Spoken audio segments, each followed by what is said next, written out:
Vamos lá? Muito bem. Então, começamos hoje aqui mais uma aula do desenhos para inferência causal, desenho de pesquisa para inferência causal do Departamento de Ciência Política da UFMG.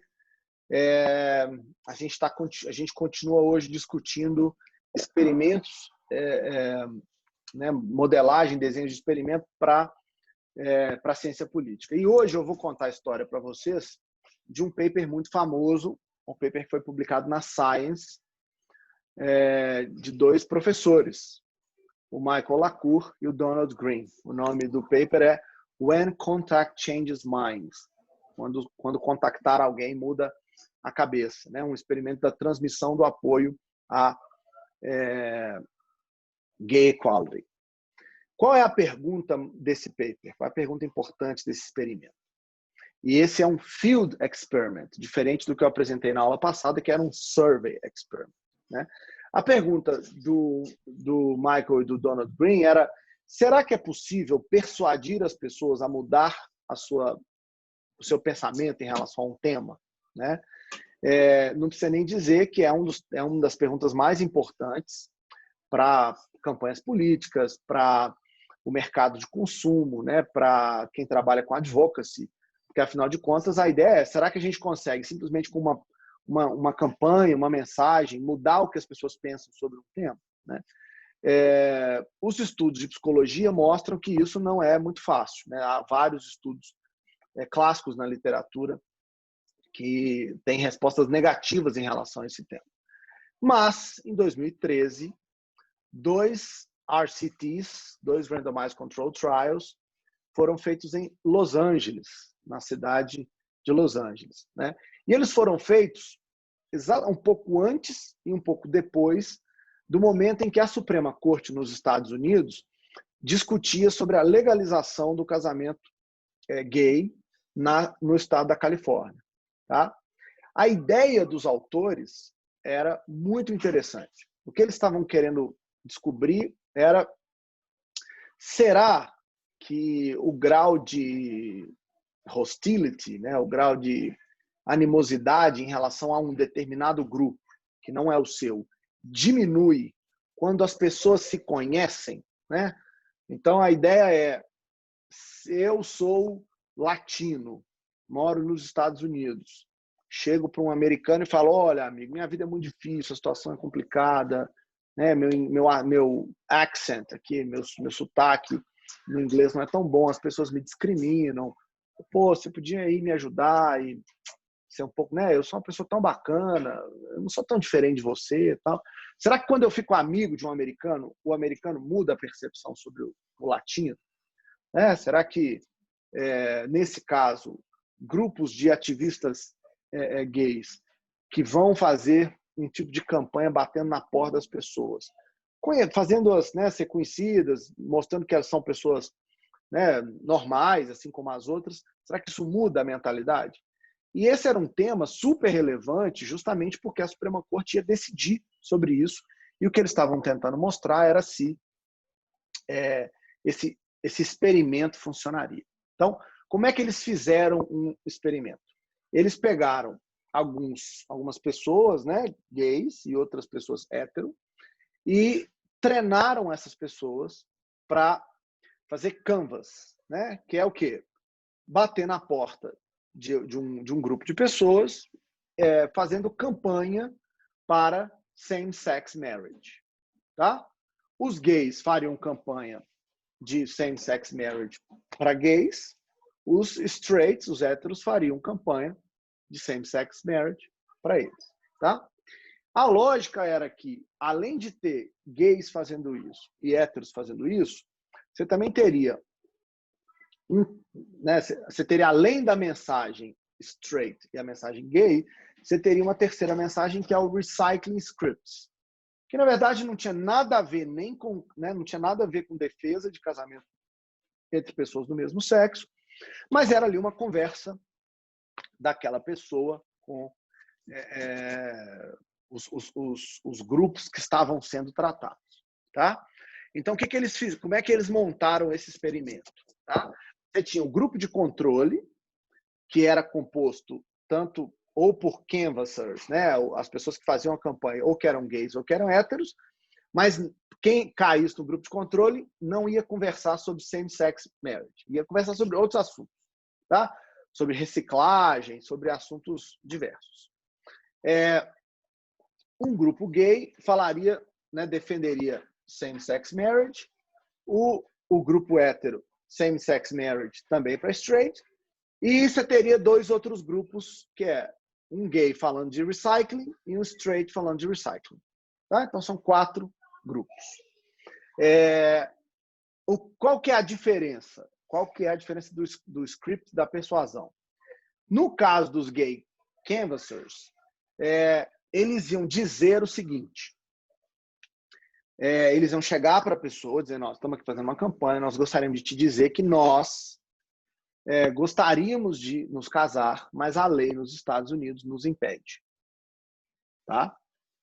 Os straight canvassers iam dizer que eles eram, né, eles se assumiam como héteros, mas diriam que os seus filhos, amigos ou algum parente gostariam de se casar, mas isso era proibido pela lei. Ou seja, eles iam dizer que eles eram héteros, fazendo campanha para gay marriage. Ok?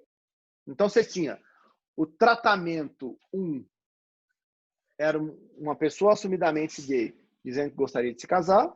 O tratamento 2, uma pessoa hétero, assumidamente hétero, dizendo que os seus filhos, amigos ou algum parente gostaria de se casar, mas não pode. O placebo, que é quando tanto o gay quanto o straight falam, não, sobre qualquer outro assunto, nesse caso reciclagem, e não sobre o assunto em si. Tá bom? O que seria mensurado antes e depois da conversa? As pessoas seriam entrevistadas em 7 rodadas. Tá? Seriam 7 rodadas de survey ao longo do tempo. Tá? E o survey perguntaria algumas coisas, mas basicamente o survey perguntaria qual é o seu grau de apoio a same-sex marriage. Beleza? Até aqui tudo entendido? Então você tem um painel de pessoas, um unrelated painel. Por que teria que ser um painel não correlacionado, não um painel contínuo? Por conta do que a gente conhece na literatura como Hawthorne Effect. O que é isso? É o que foi conhecido por conta de um experimento feito na década de 20 nos Estados Unidos, num contexto em que as pessoas, ao saberem que seriam monitoradas ao longo de um determinado tempo, passaram a agir de um determinado modo, a corresponder àquilo que, né, de acordo com o que os pesquisadores gostariam. Então, para evitar isso, o Mike e o Donald fizeram um experimento em que você entrevista o mesmo tipo de gente, mas não as mesmas pessoas ao longo do tempo. Ok? Alguma dúvida em relação ao desenho da pesquisa? Todo mundo consegue ver como é que o tratamento está, qual é o outcome, qual é o tratamento, qual é o grupo de controle, como o desenho está feito. Alguma dúvida em relação a isso aqui? Eu tenho uma. A informação que eles tinham pré-tratamento das pessoas, eles tiravam de onde? Assim? Tipo, como que eles sabiam que a pessoa que eles entrevistaram, fizeram um survey, era parecida com as pessoas que eles trataram? Isso é pós? Ótima pergunta. Ótima pergunta, Florência. Eu estou tentando arrumar aqui para eu conseguir ver vocês ao mesmo tempo que responder pergunta. O primeiro survey é o painel que vai garantir isso. Tá? Então, ai meu Deus, não estou conseguindo.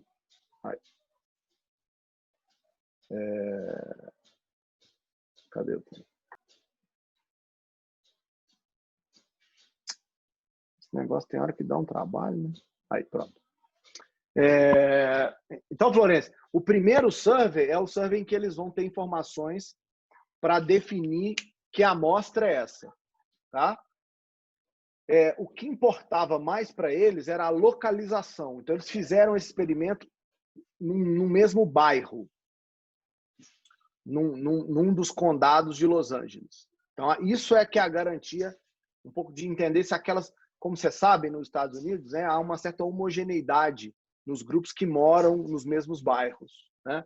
Há toda uma discussão, inclusive, racial em relação a isso, tal, socioeconômica. Então, eles pegaram um bairro específico e fizeram um experimento ali naquela localidade, tá? E a primeira rodada do survey era que garantiria informações para ter os dados de pre-treatment, tá? Esse banco de dados eu vou disponibilizar para vocês lá no Moodle. É um CSV, né? Tem basicamente 4 variáveis, tá? De onde que o dado vem, estudo 1 ou estudo 2. O tratamento são 5 possible treatment assignment options. Nós vamos daqui a pouco ver como, né, que esses tratamentos estão colocados, mas a variável tratamento. O WAVE são 7 rodadas de pesquisa.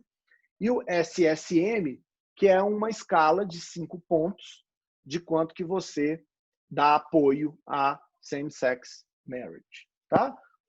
Quanto maior o score, maior é o apoio. Então, se a gente abrir o banco de dados, né, read.csv, abrindo ali o banco gay.csv, a gente fizer uma tabela que cruza o número de pessoas entrevistadas por rodada, vocês vão ver que é um número gigantesco, né?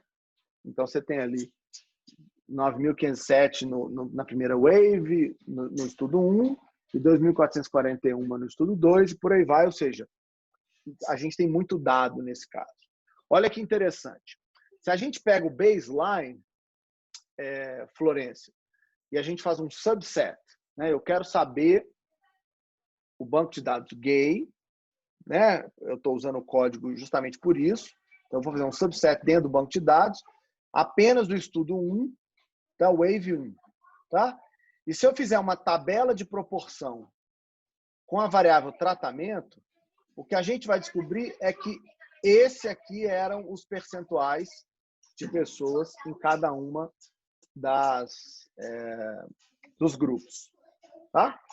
Então, a gente tinha 55% de pessoas no grupo de controle, né? no placebo, no controle total, desculpa. A gente tinha em torno de 11% de pessoas no grupo de placebo. Então, você tinha um gay canvasser que conversava sobre recycling.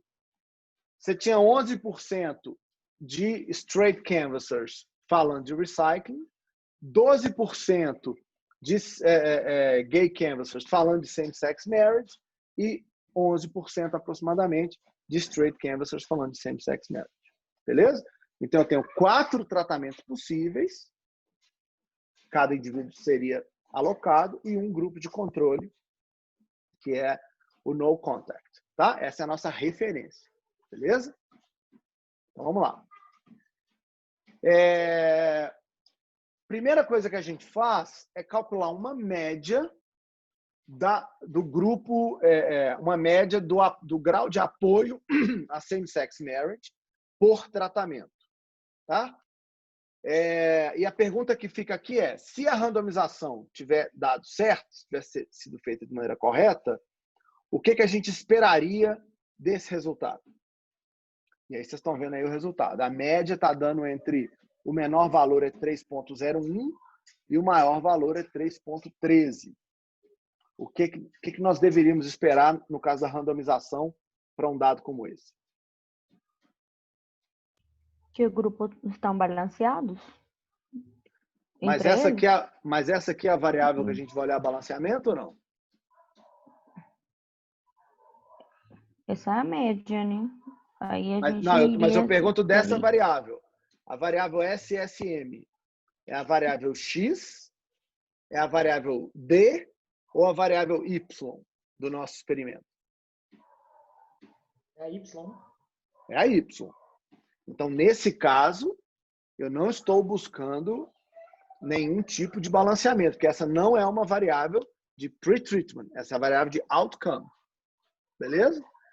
O que a gente esperaria, Yuli, você tem razão, é que se a randomização tivesse sido feita da maneira correta, as variáveis de controle, ou seja, as pre-treatment covariates, estivessem balanceadas. Nesse caso, a gente não está olhando para isso, a gente está olhando para a variável y. Tá? O que importa aqui é o quê?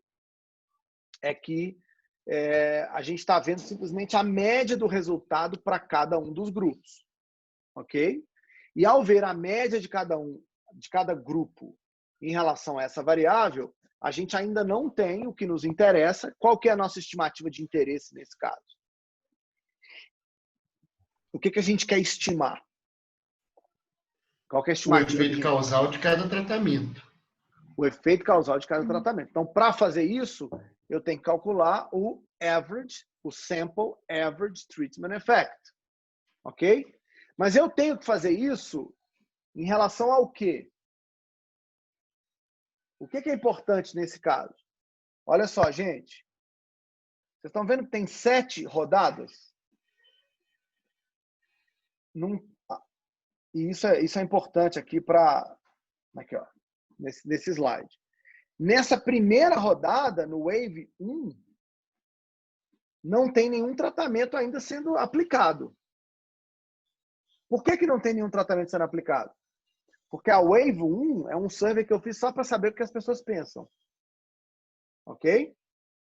Vocês vão se lembrar que é um estudo longitudinal, em que eu faço um survey, depois eu faço um tratamento, depois eu faço outro survey. Beleza? O importante desse dado é que é muito legal, né, que o estudo mostre que no baseline, no estudo número 1, no pre-treatment, todo mundo tem mais ou menos o mesmo resultado. Ok? Então, se tiver que mudar alguma coisa, essa mudança, né, deveria ser mostrada em waves seguintes. Na rodada 1, todo mundo está dividido mais ou menos igual. Ok? Então, qual que é o trick aqui? Qual que é a pegadinha dessa pergunta? É que, embora essa não seja a nossa variável x, que deveria ter balanceamento, né, essa é a nossa variável outcome no baseline, ou seja, antes do tratamento ser colocado. Então, de fato, é importante que, se a randomização tivesse sido feita de maneira correta, todo mundo na média, cada grupo desse na média vai ter gente parecida. Tá? Agora vamos comparar, então, o que aconteceu. Então, eu fiz o baseline, aí eu fiz o tratamento. Tá? Entre a Wave 1 e a Wave 2, eu fiz um tratamento. Qual foi o tratamento? Bati na porta e falei aquele script, ou do recycling, ou de same-sex marriage. Para o meu filho, se eu sou straight, ou para mim mesmo, se eu sou assumidamente gay. Ok? Então, vamos fazer um subset agora do estudo 1.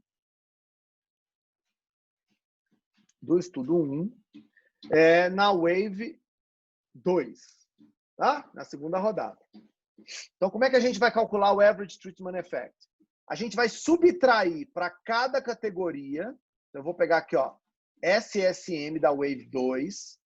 Para cada tratamento, eu vou tirar a média. E vou subtrair da média de qual grupo? No contact. Ok? Então, é uma simples subtração em que eu pego o tratamento, os 4 tratamentos e diminuo do não contato. O que a gente encontra aqui? Quando um gay vai falar sobre recycling, o que acontece com o apoio a same-sex marriage? Aumenta quanto? 0,09. Não. Recycling, não. Permanece a mesma coisa. 0,06. 0,06. Esse primeiro aqui, ó. Então, a diferença do apoio a same-sex marriage no grupo de placebo, de gay, é 0,06. E no grupo de straight? É menos 0,03. Tá vendo?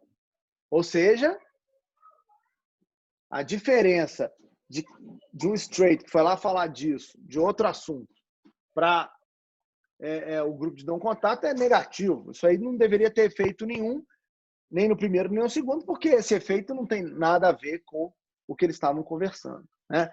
O que o paper diz é que esse primeiro efeito é positivo só pelo fato de você ter um gay canvasser envolvido no processo. Tá? Agora, a pergunta que importa, que é realmente a nossa variável de tratamento, é essa aqui. Same-sex marriage script by gay canvassers. O tamanho do efeito causal, 0,09, é quase 0,1. E aqui, no straight canvassers, 0,12. Ou seja, o que parece que o estudo conclui?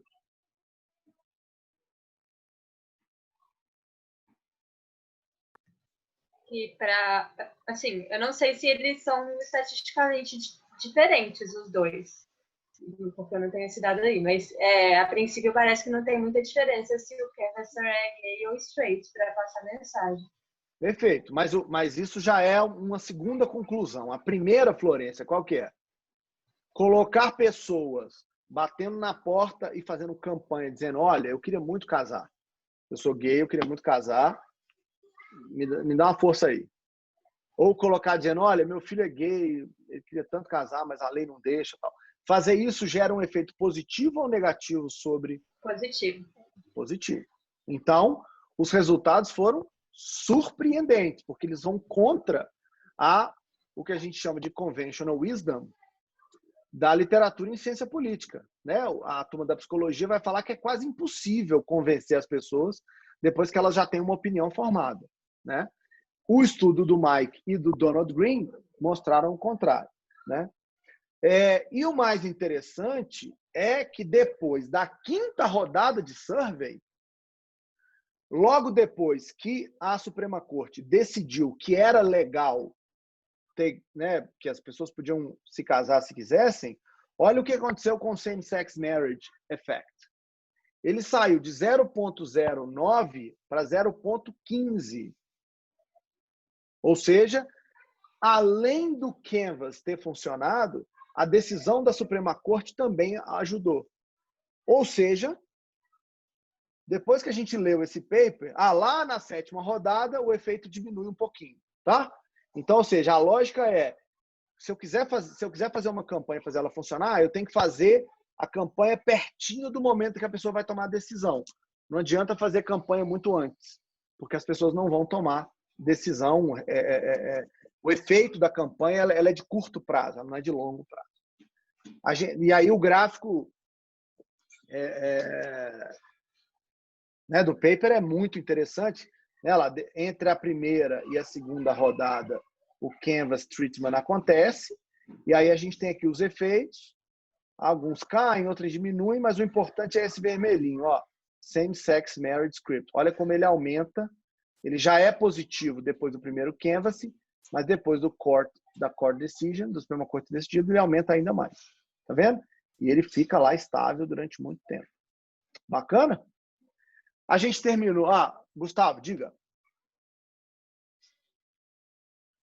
Felipe, eu queria perguntar, a primeira coisa, em relação ao baseline, você teve um controle, você não mostrou aí nos dados, mas as entrevistas foram feitas com pessoas hétero, né? Eles se certificaram disso, todos os entrevistados eram héteros. Isso é uma primeira coisa. Na verdade, todos os entrevistados faziam parte de uma amostra balanceada em relação a vários aspectos, inclusive a sua posição né, individual em relação ao assunto. Ou seja, se você era straight ou era hétero ou não, era algo que também fazia parte da amostra. Tinha gente de todo tipo lá dentro. De todo tipo de característica, eu digo. Esse efeito é na média, né? Não é focado em pessoas hétero. Não, é na média. Outra coisa que eu queria saber é que o tratamento, então, ele só foi aplicado a partir da primeira onda, né? Ele não foi sendo aplicado a cada onda. Não, teve a primeira onda, aí depois de um tempo, depois de uma semana, eles mandaram o povo na casa das pessoas. Depois de uma semana, fizeram o segundo survey. Depois de uma semana, fizeram mais um survey. E por aí foi. Fizeram 7 semanas de survey. Entendi. Fala, Matheus. Felipe, se você puder voltar um slide atrás. Quando você faz o t-apply aí, eu queria entender por que você coloca -1 ali na média. Porque o -1 da primeira variável é o no contact. Se eu simplesmente subtrair o no contact do contact, vai dar 0, já sei que vai dar. Então eu falo com ele, não precisa me mostrar o primeiro grupo. Olha, lembra aqui, ó, quando eu fiz sem o -1, olha lá, apareceu o no contact, tá vendo? Quando eu ponho -1, eu tiro aquela primeira categoria dali. Tá, entendi, obrigado. Beleza?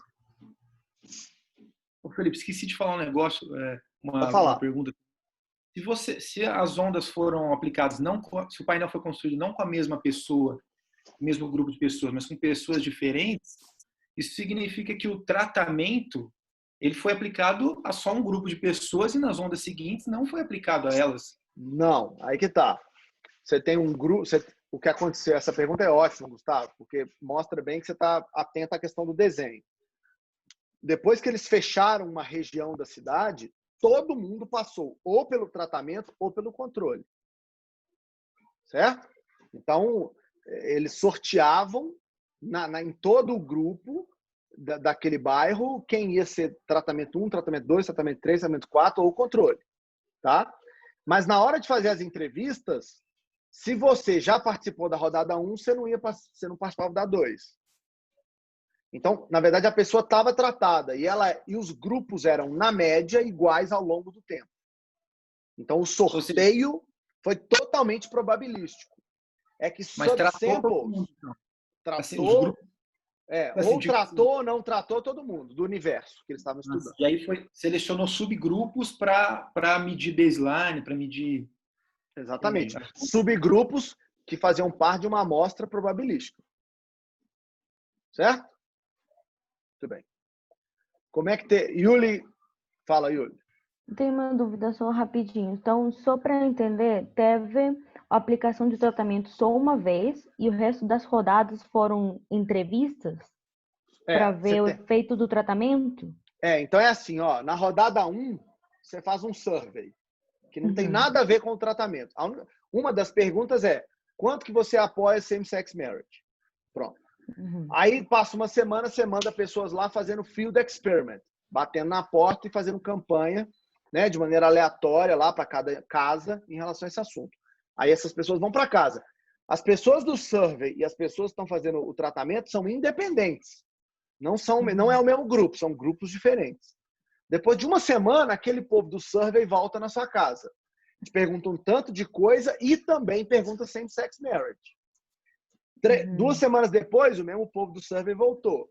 4 semanas depois, por acaso, a Suprema Corte faz um outro tratamento, que é o quê? Decide que é possível as pessoas se casarem, tá? Do mesmo sexo. Aí na 5ª semana, o povo do survey volta lá. O que eles mostram é que